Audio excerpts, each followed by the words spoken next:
nervous system. I'm talking about the sympathetic nervous system. Okay?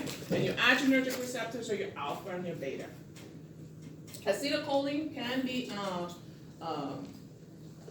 innervated by your nicotinic receptors, which can have some sympathetic effects.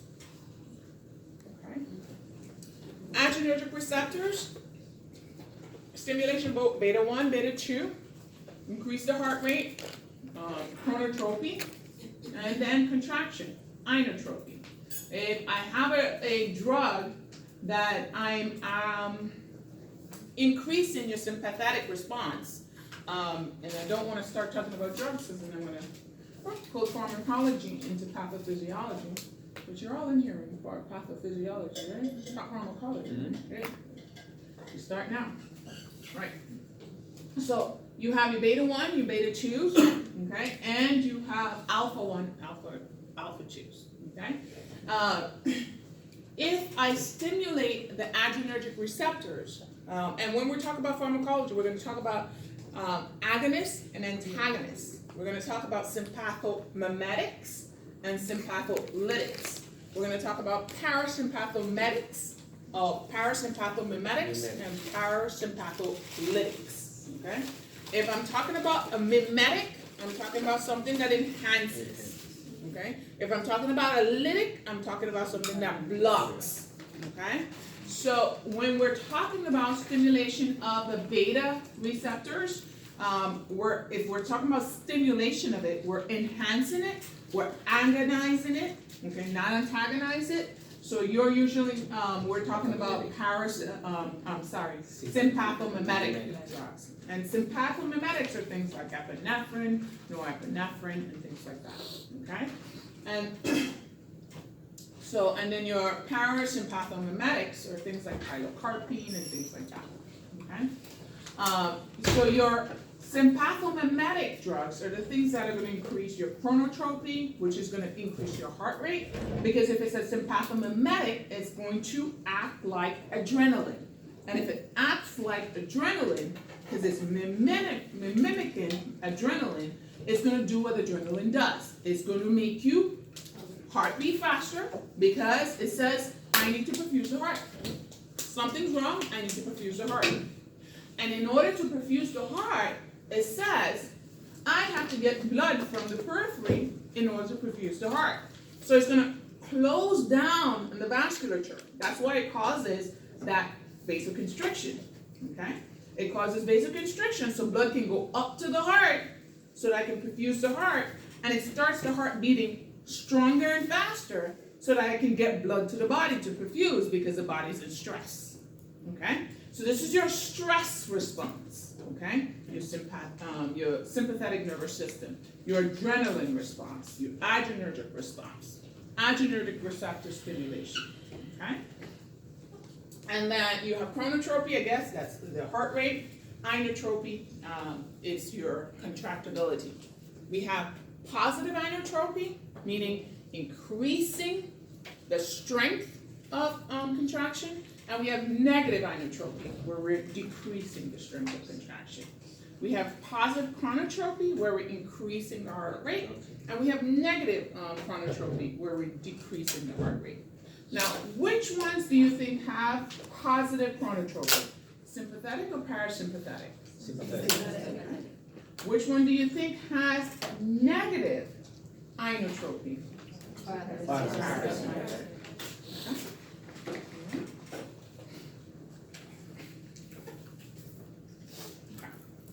So you have a beta 1 and beta 2 stimulation. Okay. Beta 1, beta 2, heart pumps more blood. Okay. Beta 2 stimulates this coronary blood flow. So it causes peripheral vasoconstriction, but coronary vasodilation. So it kind of confuses the heart, okay, and constricts the coronary, the peripheral vessels. Beta 3 receptors is basically that kind of balance between contractility. It's like a safety mechanism. So it kind of decreases the sympathetic nervous system from being too active. Okay? So it kind of slows it down a little bit, creating that safety net.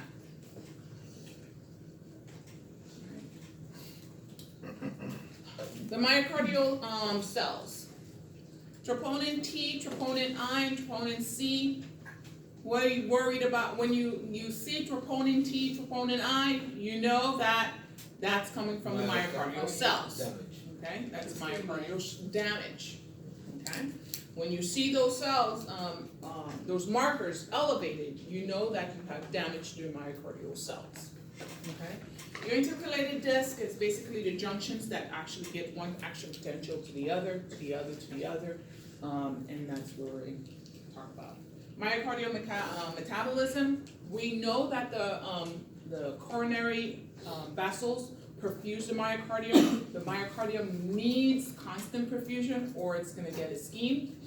The myocardium does take a lot of oxygen consumption because in order for it to pump, it has to have enough oxygen. Okay? Myocardial cells from skeletal cells, action potential, transmitting action potential is usually through myocardial cells, not the skeletal cells. ATP, we use more ATP in the myocardial cells. Of course, we have to generate more energy from the myocardial cells. Okay? Have ready access to ions, interstitium, because of abundance in transverse tubules, enable the myocardium to work constantly, which skeletal muscles are not required to do so. Okay. Myocardial contraction. Okay. The length and force of contraction is determined by myocardial fibers. We need a good force of contraction. We have good myocardial stretch to get a good force of contraction to get blood out to the peripheries, and that's basically all you need to know there. Myocardial relaxation. Excitation, we know that we have to have this action potential firing. We know that the myocardial muscle has to contract. Myocardial relaxation, that filling time is very important.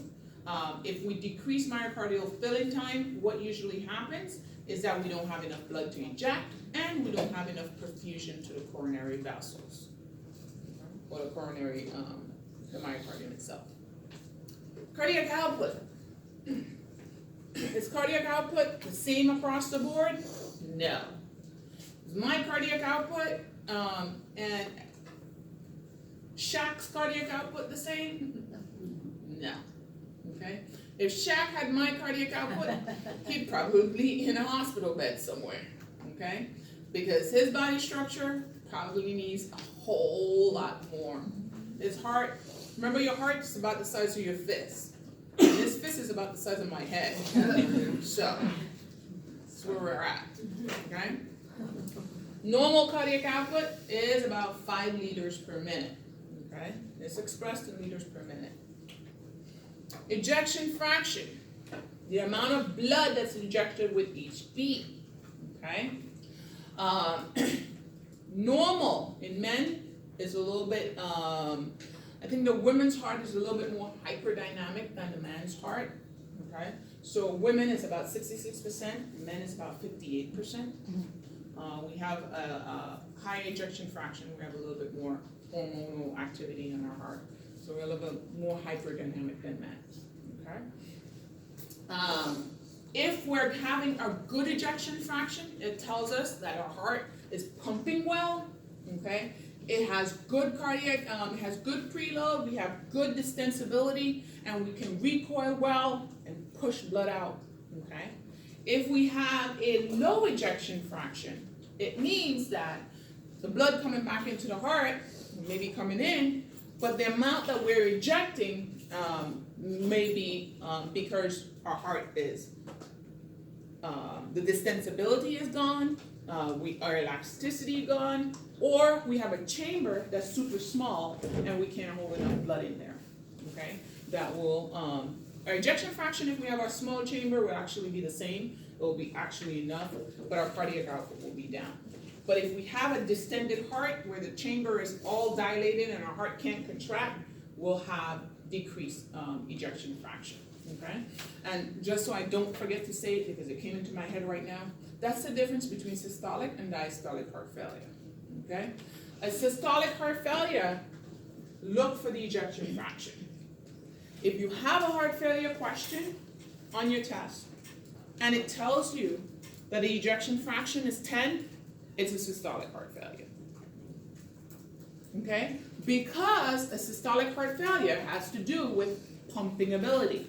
Now, it says the ejection fraction is the amount of blood that's pumped out of the heart. Okay? So if we have a low ejection fraction, that means we're not pumping out a lot. That means that our ability to recoil is decreased. So if you have a question and it's giving you a low ejection fraction, you know that's a systolic heart failure. Okay? If you have a heart failure, a person has decreased cardiac output, but they have a normal ejection fraction, you know it's a diastolic heart failure because it's a filling problem. In that case, your patient probably have a ventricular hypertrophy and the chamber is really small, and whereas it's supposed to be having this much blood, it only has this much blood, so they can only eject what can fit in the chamber, and the chamber has an eccentric hypertrophy because the vessel gets really big, or the myocardium or the muscle is really big, and it decreases the size of the chamber. So normal ejection fraction, diastolic heart failure, decreased ejection fraction, systolic heart failure.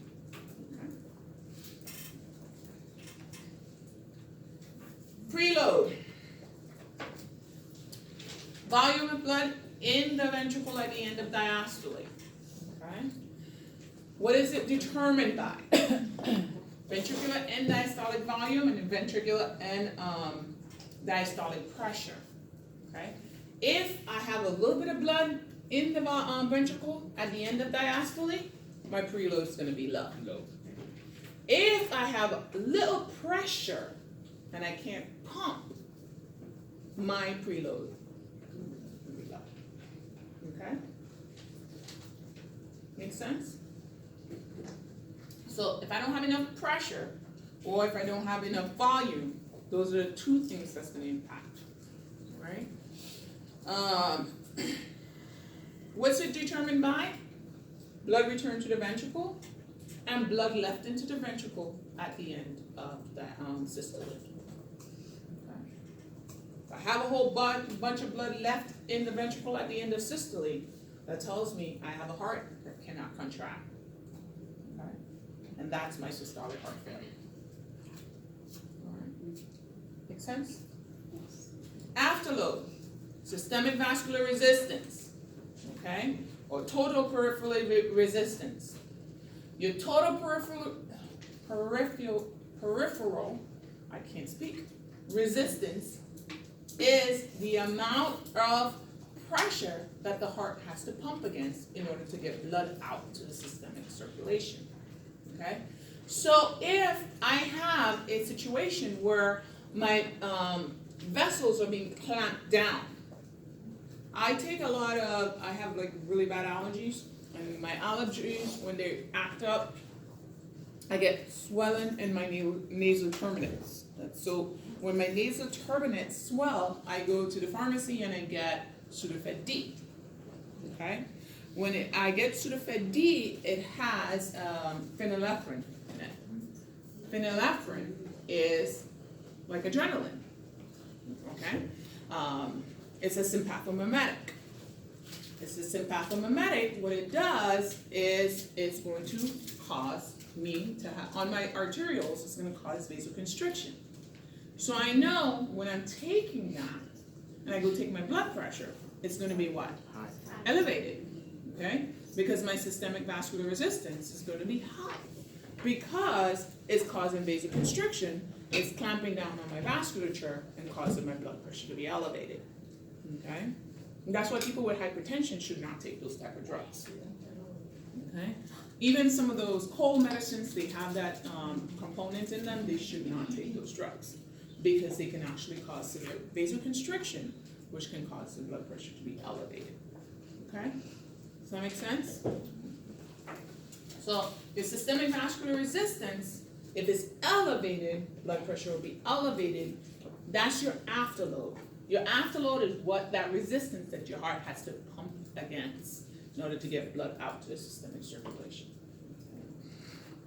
Decreased afterload, heart contracts more readily. Increased afterload slows contractions and increases the workload of the heart.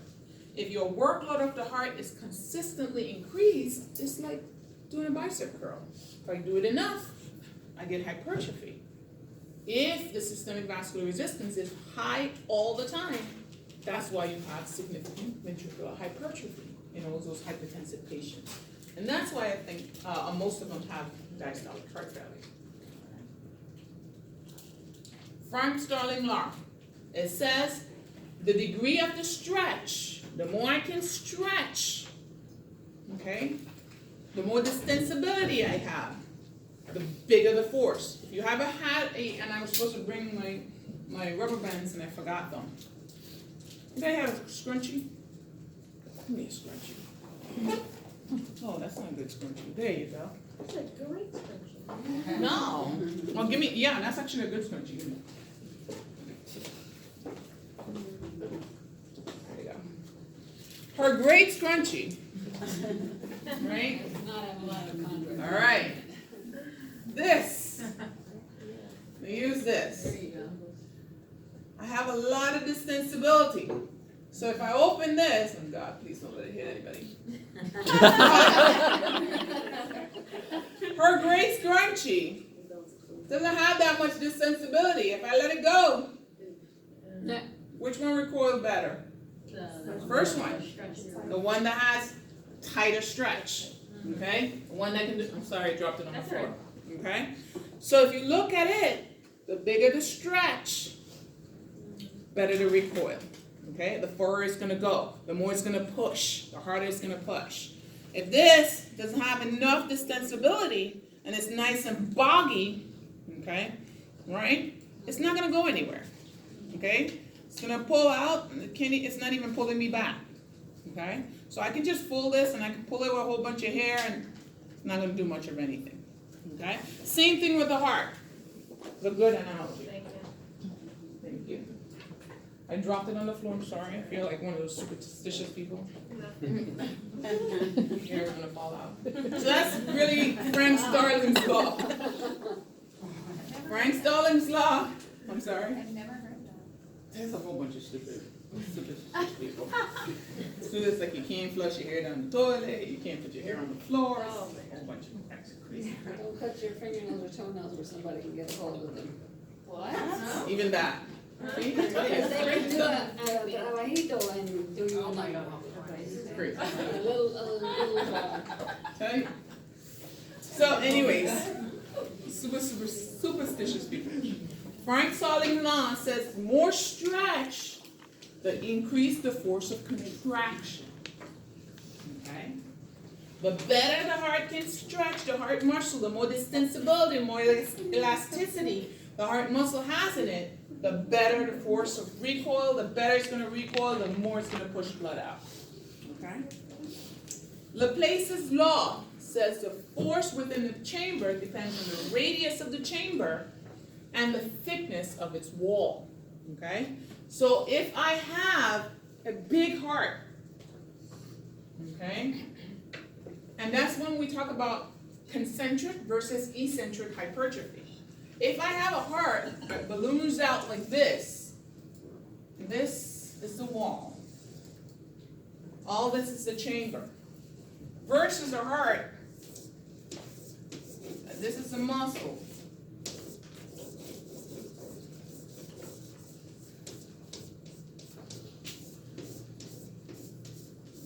Which one's going to get stuff out more? This one. Okay? This one, it's going to hold a lot. It's not going to push anything out.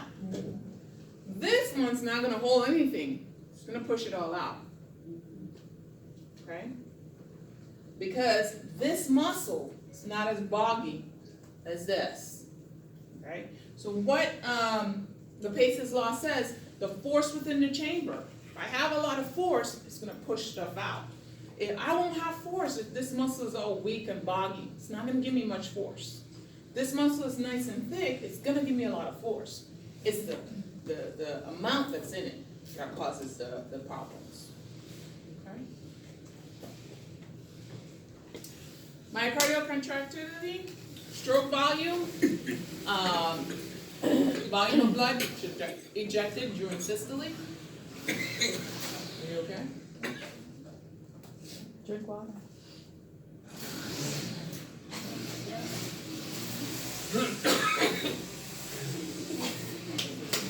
I know I'm like, Your vocal? can you talk?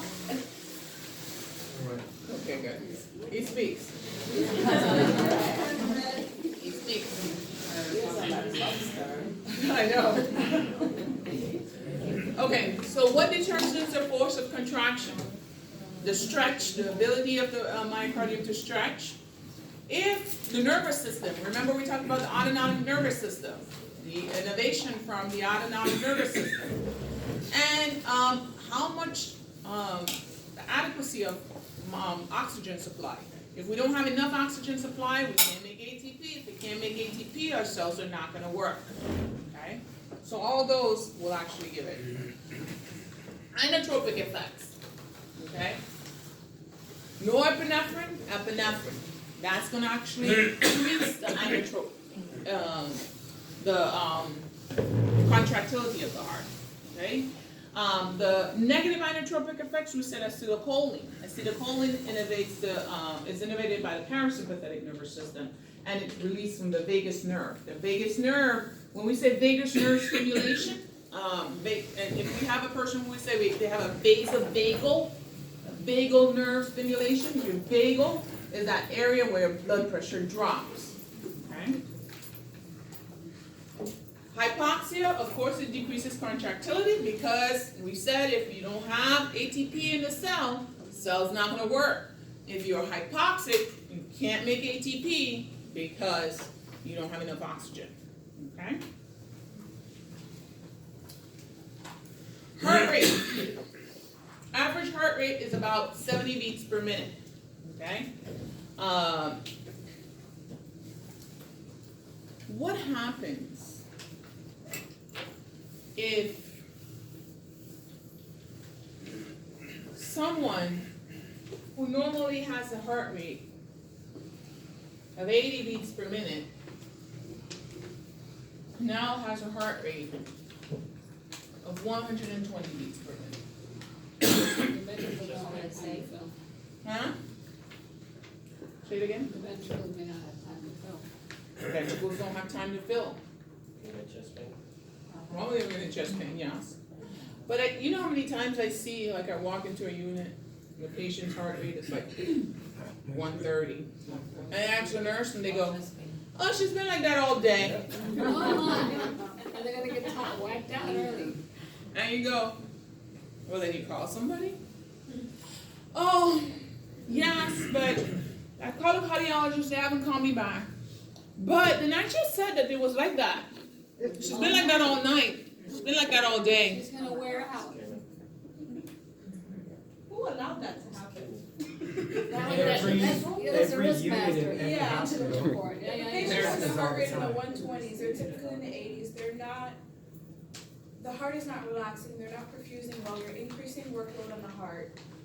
Yeah, they've been like that all night, but that doesn't mean that that's Normal. normal. Yeah, Particularly for the patient if their baseline is in the 80s and the 90s. that's fine. Okay, I know that. So. You know that.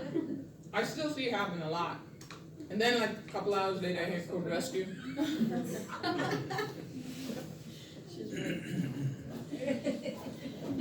Because you decrease filling time.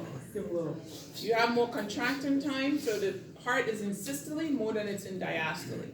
And if the heart is in systole more than it's in diastole, you don't have time to fill properly, and you don't have time to perfuse your coronary vessels. So you end up with myocardial ischemia. Okay? No matter how many times I explain that to nurses, I still hear, it's been like that all night. Okay? We talked about the sympathetic nervous system. Barrel reflex. We have barrier reflexes in the aorta and in the carotid arteries. And what does barrier reflexes detect? Pressure. Changes in blood pressure, okay? So if your blood pressure falls, your barrier reflexes says, hey, help! And what is kicking to place? Sympathetic nervous system says, to the rescue, okay? And that's why you get increased heart rate, okay? And increased blood pressure, because epinephrine and norepinephrine is released. You get alpha stimulation in the vessels, you get arterial constriction, and you get increased heart rate, where you have increased chronotropy of the myocardium. Okay?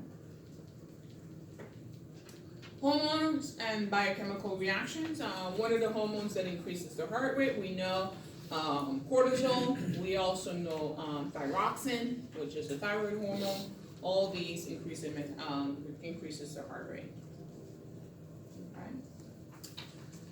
Things that affect cardiac output. I think we talked about this, but heart rate times stroke volume gives you cardiac output. Things that affect your cardiac output. We talked about your preload, afterload, and if your heart can't contract, you can't get any of this. Okay. Heart rate, central nervous system, it's innervated by your sympathetic and parasympathetic nervous system. Okay? Sympathetic nervous system increases the heart rate, parasympathetic nervous system slows it down. Okay? You have neural reflexes where you can activate the sympathetic and parasympathetic nervous system. Okay? Hormonal innovations can do it also. Okay? Colors. Pressure heart rate is reduced. What is happening physiologically? Especially the sympathetic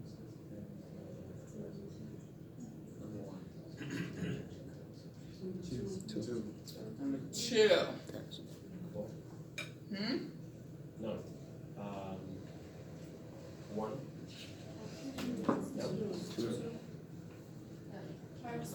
Heart rate is reduced. Not what happens after that. Reducing the heart rate. Okay? He's asking what's happening physiologically. Parasympathetic slows your heart rate, sympathetic increases the heart rate. We talked about arteries versus arterioles, capillaries, venules, and we know that these are basically our systemic circulation. Blood, deoxygenated blood versus oxygenated blood. Capillaries is at the tissue level. Peripheral vascular system, systemic circulation that supplies the skin and extremities.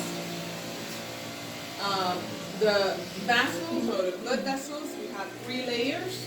Okay? Outermost layer is the adventitia, and the innermost layer is the intima of the blood vessels.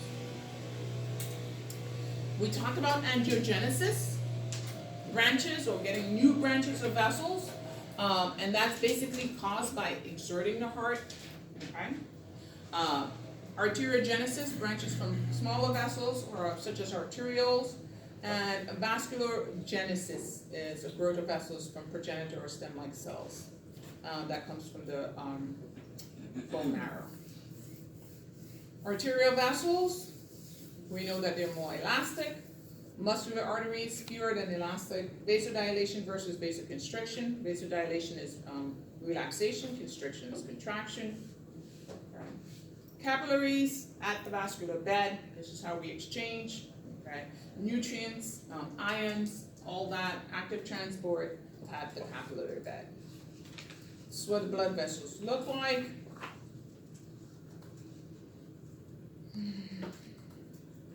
Talked about that indirectly.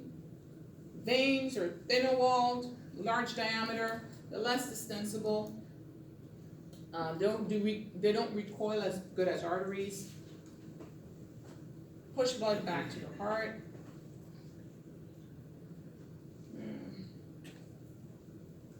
I'm skipping because there's nothing here I'm going to ask you.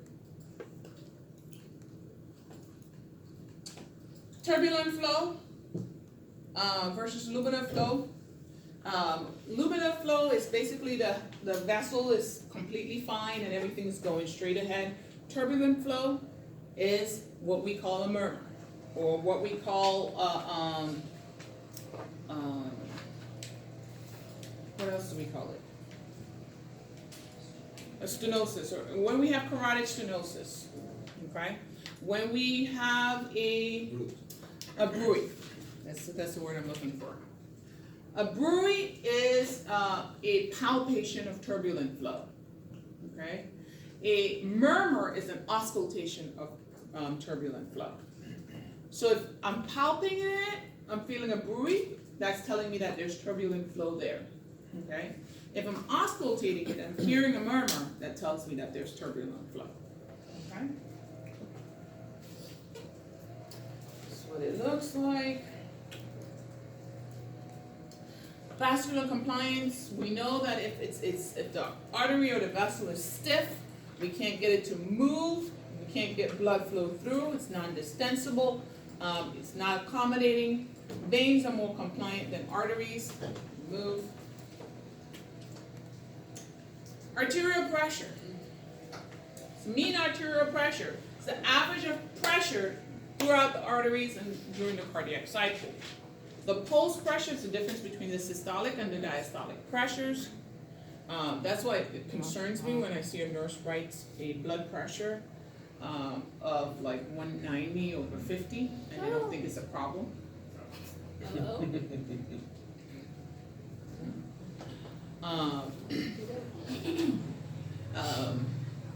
Mean arterial pressure. Mean arterial pressure is the average of the amount of blood that's calculated in the arteries throughout the cardiac cycle. And I said, again, 60 is not the number, okay? Even though we think 60 is perfect, we're like, oh, blood pressure is 90 over 50, but her mean is like 60. We're good. She don't need nothing.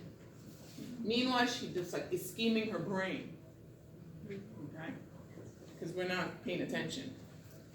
Mean arterial pressure should be average, should be at least 70 to 90.